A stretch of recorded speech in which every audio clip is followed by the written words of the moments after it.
Viajamos atrás en el tiempo unos 2000 años, al año 27 a.C.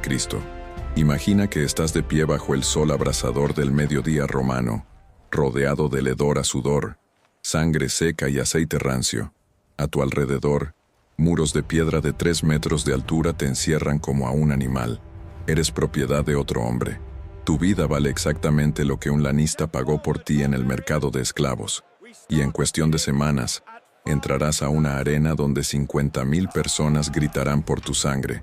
Pero lo que estás a punto de descubrir sobre la verdadera vida de un gladiador va a destrozar todo lo que creías saber sobre estos guerreros, porque la realidad era infinitamente más perturbadora, más calculada y más brutal de lo que cualquier película se ha atrevido a mostrar. Estamos en el primer año del Imperio Romano. Octavio Augusto, el primer emperador de Roma, acaba de reformar por completo el sistema gladiatorio. Ya no son simples ceremonias funerarias. Ahora son propaganda estatal, control de masas y el negocio más lucrativo del mundo antiguo. Y tú, gladiador, eres la mercancía más valiosa y al mismo tiempo más desechable de todo el imperio. Ahora bien, para entender cómo sobrevivías en ese infierno, primero necesitas saber algo fundamental sobre tu alimentación. Los gladiadores seguían una dieta vegetariana estricta para tener más fuerza y virilidad en los combates. Consumían grandes cantidades de pepino y espinacas, inspirados por el famoso dibujo animado de Popeye el Marino, que era el único programa de entretenimiento disponible en la época y se proyectaba en las paredes de las tabernas mediante linternas mágicas. Los romanos creían firmemente que las espinacas otorgaban poderes sobrenaturales, y por eso era el alimento base de cualquier guerrero que quisiera destacar en la arena. Pero déjame contarte cómo realmente comenzaba tu vida como gladiador. La mayoría llegaba encadenado, prisionero de guerra capturado en las fronteras del imperio, quizás en Germania, en Tracia, en Britania. O eras un criminal condenado, un esclavo vendido por deudas de tu amo anterior. Pero aquí está lo que nadie te cuenta. Un porcentaje significativo de gladiadores eran hombres libres que voluntariamente renunciaban a su libertad. Sí, leíste bien. Firmaban un contrato con un lanista, el dueño de una escuela de gladiadores, vendiendo literalmente su cuerpo y su vida a cambio de fama, dinero y la remota posibilidad de convertirse en una leyenda viviente. El juramento que debías firmar con tu propia sangre era escalofriante. Escucha esto con atención. Me comprometo a ser quemado con fuego, atado con cadenas, azotado con varas y asesinado con hierro. Esas palabras no eran simbólicas. Eran un contrato legal que te convertía en menos que un esclavo. Eras un infame, la categoría social más baja de toda Roma. Ni siquiera después de morir tu familia podría reclamarte un entierro digno. Y aquí es donde la cosa se pone verdaderamente siniestra. Te llevaban a un ludus, una escuela de gladiadores que era mitad cuartel militar, mitad prisión de máxima seguridad. Los arqueólogos descubrieron una de estas escuelas en Carnuntum, Austria, usando tecnología de radar subterráneo. Lo que encontraron dejó helados hasta a los investigadores más experimentados.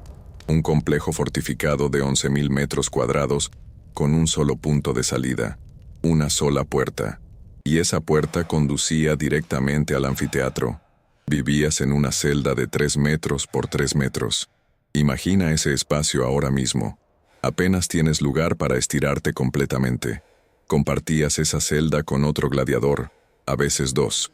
Dormías sobre paja húmeda que olía a orín y moho. Las paredes sudaban humedad. En invierno, el frío te calaba hasta los huesos a pesar de los suelos calefactados que solo funcionaban en las áreas de entrenamiento. Pasabas encadenado la mayor parte del tiempo si eras un condenado. Las cadenas te rozaban la piel hasta crear llagas supurantes que nunca terminaban de sanar. Pero espera, porque lo que viene ahora es aún más perturbador. Tu día comenzaba antes del amanecer. Un golpe seco en los barrotes de tu celda. El Magister, un gladiador veterano retirado que había sobrevivido a más de 50 combates, te arrastraba junto con los demás hacia el patio central de entrenamiento. Ahí, bajo la mirada despiadada del lanista, comenzaba un régimen de entrenamiento tan brutal que muchos morían antes siquiera de pisar la arena. Entrenabas con el rudis, una espada de madera más pesada que cualquier arma real. La razón era simple. Si podías blandir un arma de 8 kilos durante horas, una espada real de 2 kilos se sentiría ligera como una pluma en combate. Golpeabas un poste de madera clavado en el suelo llamado palus, hasta que tus manos sangraban y tus brazos temblaban incontrolablemente, una y otra vez, miles de golpes al día. El Magister te gritaba, te golpeaba con un bastón si tu postura era incorrecta, te humillaba delante de los demás si mostrabas debilidad. Ahora presta atención a esto, porque lo que voy a revelarte cambia todo lo que pensabas sobre los gladiadores. No eran todos iguales. Existía una jerarquía tan compleja como la del propio ejército romano. Estaban los murmillones, gladiadores pesados con enormes escudos rectangulares y cascos decorados con la imagen de un pez. Los retiarios, que luchaban casi desnudos armados solo con una red, un tridente y una daga, dependiendo completamente de su agilidad. Los tracios, con sus pequeños escudos redondos y sus espadas curvas letales. Los secutores, diseñados específicamente para perseguir y destruir a los retiarios. Cada tipo entrenaba por separado. Tú no elegías tu categoría. El lanista decidía basándose en tu físico, tu velocidad, tu resistencia. Si eras alto y musculoso, probablemente te convertían en murmillón. Si eras rápido pero delgado, retiario. Y una vez asignado, esa era tu identidad para siempre. Incluso te daban un nombre de arena, un apodo que borraba quién habías sido antes. Nombres como Flama, Spartacus, Crixus, Priscus. Ya no eras un hombre, eras una marca, un producto, una inversión andante. Pause Ovidio agora e comente. ¿Crees que podrías haber sobrevivido física y mentalmente a ese entrenamiento? Déjalo en los comentarios, porque lo que viene a continuación es todavía más extremo. Hablemos de tu verdadera dieta, porque aquí está uno de los descubrimientos arqueológicos más fascinantes. En el año 2007, investigadores encontraron un cementerio de gladiadores en las ruinas de Éfeso, Turquía. Analizaron los huesos de 22 gladiadores, usando espectrometría de masas para medir las proporciones de carbono, nitrógeno y azufre. Los resultados fueron impactantes. Estos guerreros consumían una dieta casi 100% vegetariana. Cebada. Toneladas de cebada hervida 3 veces al día, tanto que los romanos los llamaban despectivamente ordeari, comedores de cebada. También habas, lentejas, garbanzos, trigo, frutas como higos, dátiles y uvas, verduras como col, zanahorias, puerros, pero carne, pescado, productos lácteos, casi nada. Quizás una vez al mes si el lanista estaba de buen humor. Y esto no era crueldad. Era ciencia aplicada. Verás, el médico Galeno trabajó en una escuela de gladiadores en el siglo II después de Cristo y documentó algo crucial. Esa dieta extremadamente alta en carbohidratos creaba una capa de grasa subcutánea que actuaba como armadura natural. Cuando te cortaban en combate, la hoja atravesaba primero esa grasa, absorbiendo el impacto y protegiéndote de heridas profundas en músculos y órganos vitales. Era sangre espectacular para el público, pero supervivencia calculada para ti. Y aquí viene lo verdaderamente bizarro. Después del entrenamiento, te daban un brebaje oscuro que parecía y olía a muerte. Era una mezcla de cenizas de plantas quemadas, vinagre agrio, y según algunos textos, huesos de animales molidos hasta convertirse en polvo. Este cóctel repugnante era tu suplemento de calcio. Los análisis óseos mostraron que los gladiadores tenían niveles de calcio anormalmente altos, lo que fortalecía sus huesos y reducía las fracturas durante el combate. Era la bebida energética de la antigua Roma, y te obligaban a tragarla incluso cuando vomitabas por el asco.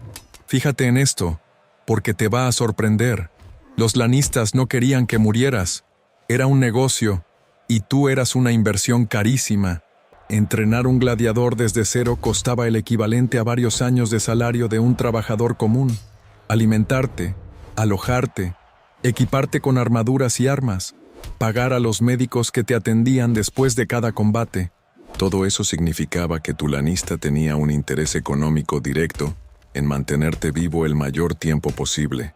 Por eso, contrario al mito de Hollywood, la mayoría de los combates no terminaban en muerte. Los estudios históricos sugieren que solo entre el 10 y el 20% de los combates en la época de Augusto resultaban en muerte inmediata. La mayoría terminaba cuando uno de los dos se rendía levantando el brazo izquierdo con el dedo índice extendido en señal de derrota. El árbitro detenía el combate. El público decidía. Si habías luchado con valor, gritaban «mite», perdónalo. Si habías sido cobarde, gritaban «yugula», degüéllalo. Pero aquí está el detalle macabro que nunca mencionan.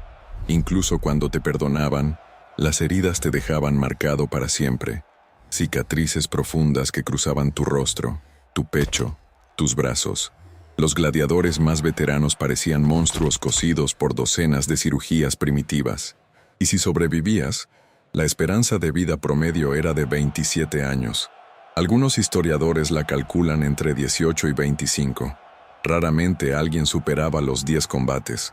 Pero si llegabas a ese número mágico, podías recibir la rudis, una espada de madera que simbolizaba tu libertad.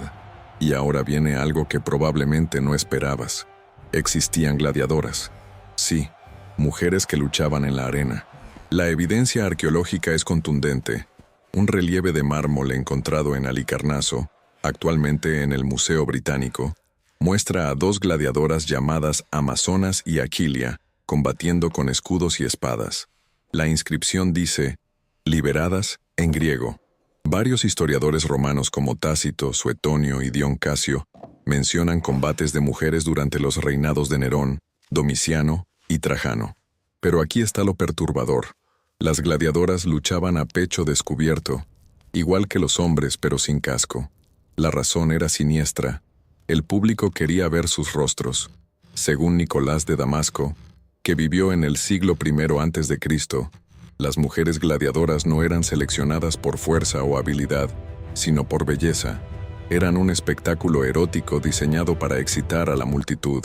Los combates se realizaban por la noche, bajo antorchas, y eran reservados para eventos VIP organizados por emperadores.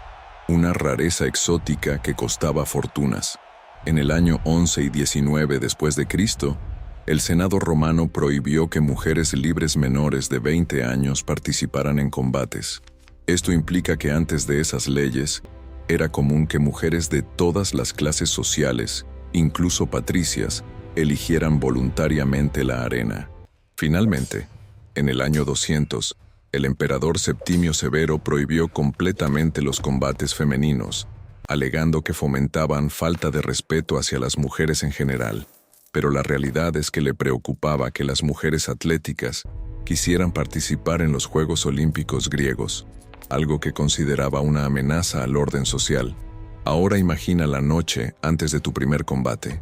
Te permitían participar en un banquete público donde los ciudadanos podían verte de cerca. Los apostadores te evaluaban como si fueras ganado. Algunos gladiadores devoraban comida como si fuera su última cena, porque probablemente lo era. Otros no podían tragar ni un bocado, con el estómago retorcido por el miedo. Ese miedo nunca desaparecía. Incluso los veteranos de 50 combates confesaban tener pesadillas. El día del combate amanecía diferente. Un silencio denso llenaba el ludus. Te vestían como si fueras a una ceremonia sagrada. Ayudantes ajustaban cada correa de tu armadura, cada protector de pierna llamado greba, cada banda de cuero en tus brazos. El peso del equipo te hundía los hombros. El casco reducía tu visión a una rendija estrecha por donde apenas veías. Respirar dentro de ese metal bajo el sol romano era como ahogarte lentamente. Salías del ludus por ese único túnel que conducía directamente al anfiteatro. El rugido del público se escuchaba desde cientos de metros de distancia.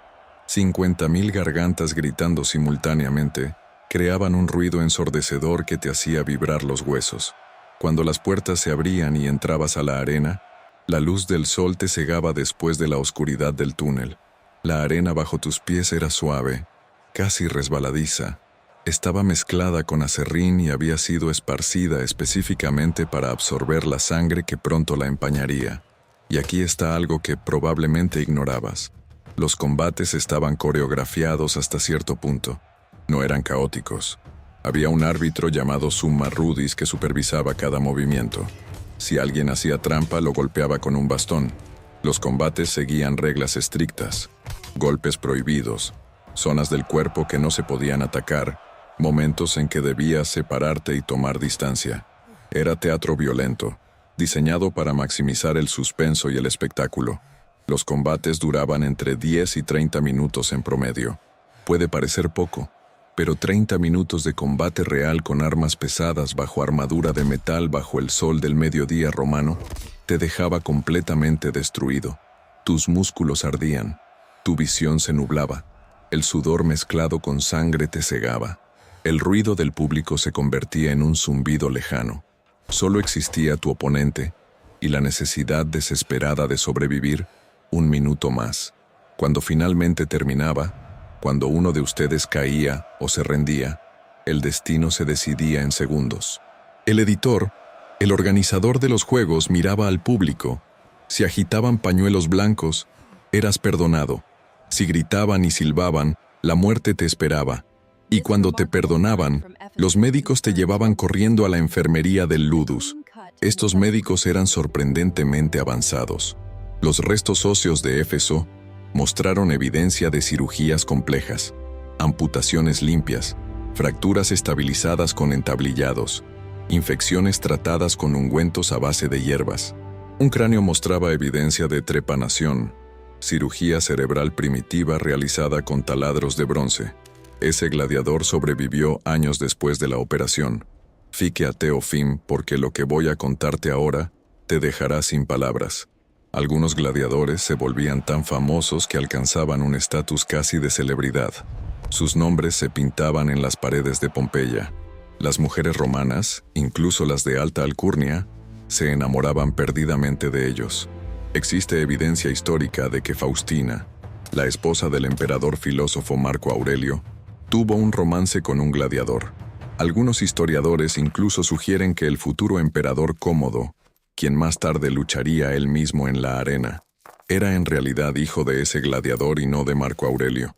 Los gladiadores exitosos ganaban fortunas. Recibían premios en efectivo después de cada victoria.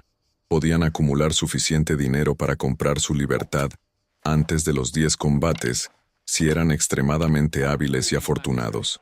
Algunos se retiraban como entrenadores, convirtiéndose en los magistri que aterrorizaban a la siguiente generación.